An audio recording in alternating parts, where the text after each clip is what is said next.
Shalom, shalom, shalom, shalom, que le nom de l'Éternel, notre Seigneur Jésus soit encore béni et nous a accordé encore plus de faveurs ce matin, aujourd'hui c'est dimanche, et que c'est un jour d'adoration et d'action de grâce à l'honneur de notre Seigneur, notre Sauveur et puissant Roi Jésus-Christ de Nazareth.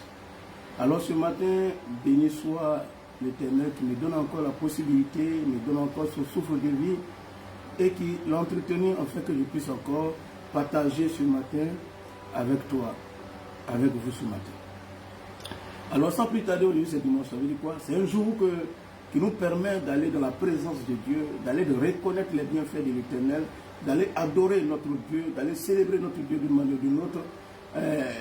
En d'autres termes, c'est une reconnaissance à Dieu. En un mot, une reconnaissance. Alors ce matin, le Seigneur m'a mis en cœur de partager cette parole avec toi. Seigneur, bénis encore ta parole dans la bouche de ton serviteur, selon le livre de Psaume 27, le verset 4, où il est écrit « Je demande à l'Éternel une chose que je désire ardemment. » C'est David qui est en train de nous parler.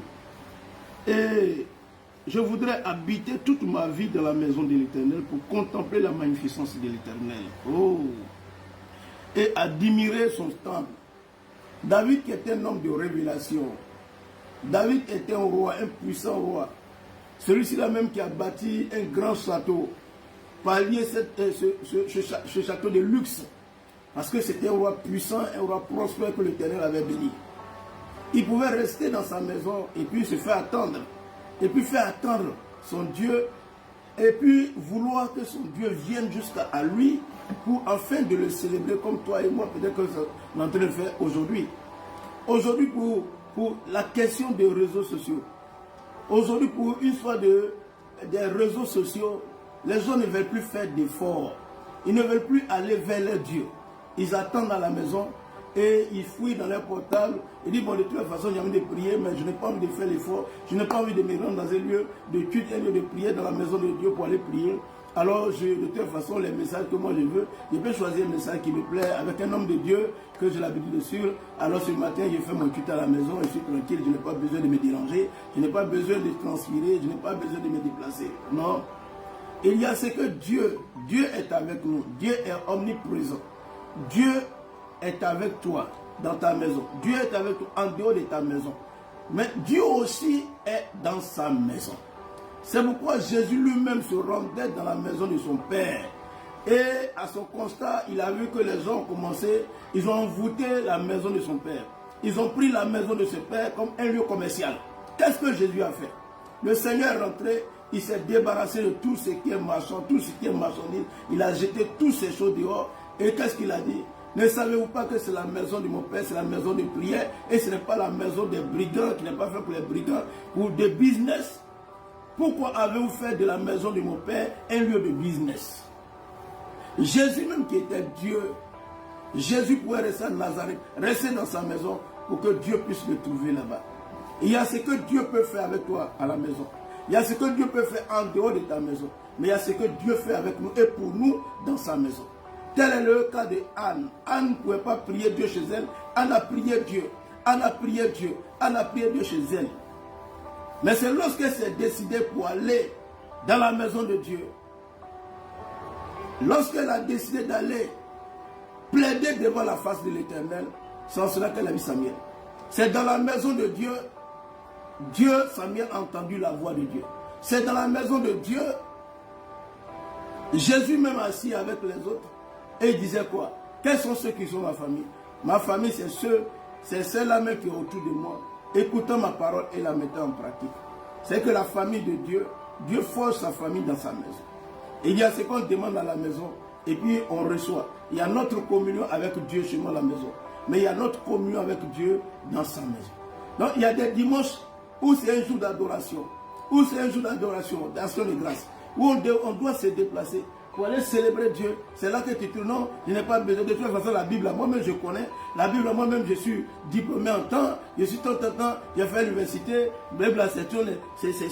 C'est une forme de lettre écrite. Alors je peux lire couramment la Bible. Et puis, sous-entend à ma manière. Mais la Bible, ce n'est pas quelque chose d'intellectuel. La Bible, c'est quelque chose d'esprit. C'est une révélation. La parole de Dieu est esprit. Ce n'est pas une lettre en tant que telle. Ce n'est pas une lettre ordinaire, mais c'est une lettre. C'est écrit avec l'Esprit de Dieu. L'Esprit de Dieu est dans sa parole. Donc on comprend la parole par son esprit, par l'Esprit de Dieu. C'est l'Esprit de Dieu qui nous donne la révélation, la compréhension de cette parole. Donc tu ne peux pas te baser sur tes diplômes, prends la Bible et puis rester chez toi à la maison pour dire non, moi de te vais essayer, je suis intellectuel. Si j'ai besoin moi de choses, moi-même je lis ma Bible, je suis à la maison, je m'exhorte moi-même et puis je suis tranquille, je n'ai pas besoin de me déplacer. Laisse-moi te dire, Jésus était plus intellectuel.